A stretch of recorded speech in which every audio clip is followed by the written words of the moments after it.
Hey y'all, thanks for stopping in.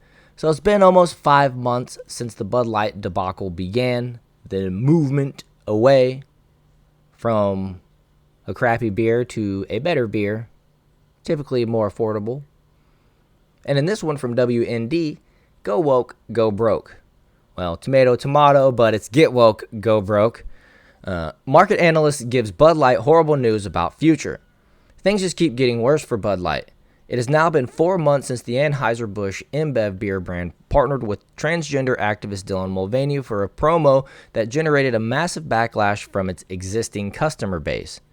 The backlash resulted in the dismissal of the executives who were responsible and a massive drop in sales and revenue that even the 4th of July holiday could not stop. Well, let me just correct him there. It wasn't the dismissal of the executives. It was the paid leave, basically. They're on paid leave right now. The only dismissal was for the third-party marketing agency who actually delivered exactly what Anheuser was asking for. They just didn't like the results, and that's on Anheuser-Busch. But nevertheless, the third-party marketing agency paid the price, which, in my opinion, I think they probably have grounds to sue. It got more. I mean, look at how many hits. Look at the attention it has gained. That's what successful marketing does, right? Am I wrong? Despite Bud Light's desperate efforts to get people to move on from the controversy and stop boycotting the brand, the conservative boycott shows no sign of abating. On Wednesday, RBC Capital Market analyst James Jones said Bud Light's prospects for the immediate future are grim. We assume no recovery in Bud Light this year, Jones said, according to Yahoo Finance. Other analysts have commented that trends in the market indicate Bud Light remain a toxic brand to many Americans. Recent data continues to show that tracked channels reached a point of stabilization at significantly lower levels for Anheuser-Busch InBev than pre-controversy. Evercore ISI analyst Robert Ottenstein wrote in a note Yahoo reported Tuesday. This statement came in a report that said Nielsen data showed Bud Light sales tanked 26.5% in the week ending August 5th, which was worse than the 25.9% drop for the period ending June 17th. In short, there seems to be no sign of any sort of recovery for Bud Light. The continuing sales struggles are bad news for Anheuser-Busch, and the situation stinks for any workers whose jobs are potentially on the line.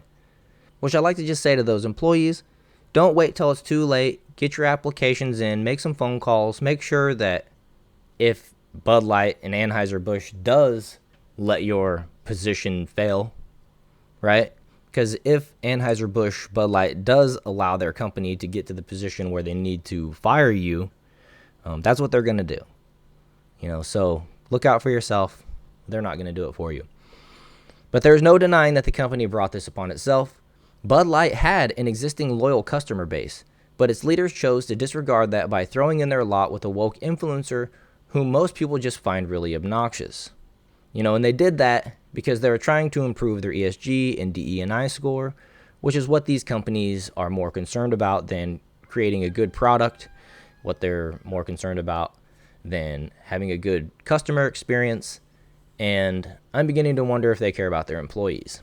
Worse, in explaining their reasoning for doing so, they decided to insult their existing customers, essentially ensuring they will never return to Bud Light ever again. And that was when Alyssa Heinerschneid, one of these marketing VPs who's on paid leave, sitting back doing nothing, getting paid, and eventually waiting for the time to come when Anheuser-Busch feels that it's safe to bring her back in the fold and put her back to work.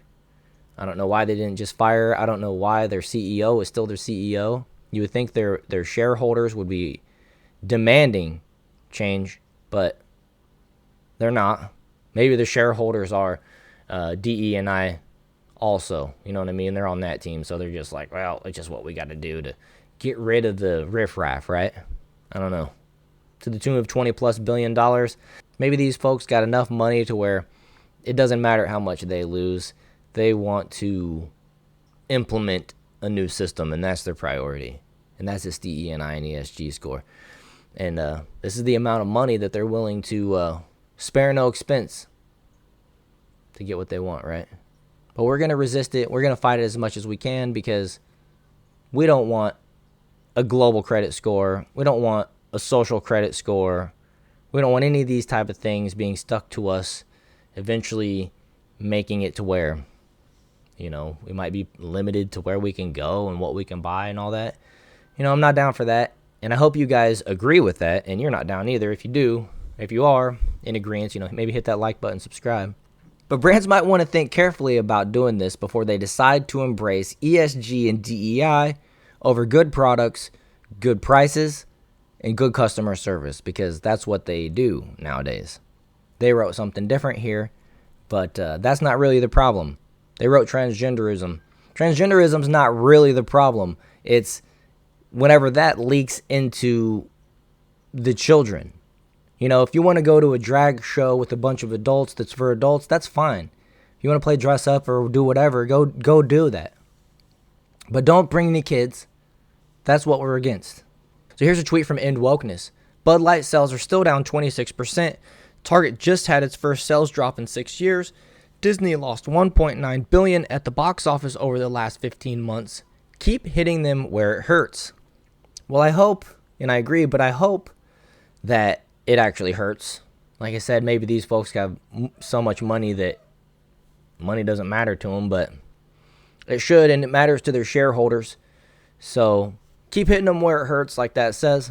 And if they don't want to become the next Bud Light, they will take the customer into account before making such a decision. Well, I agree with that. And if you guys agree with that, hit that like button, subscribe to the channel, share this video, leave me a comment, all that good stuff. I appreciate you guys being here, and I'll see you in the next video.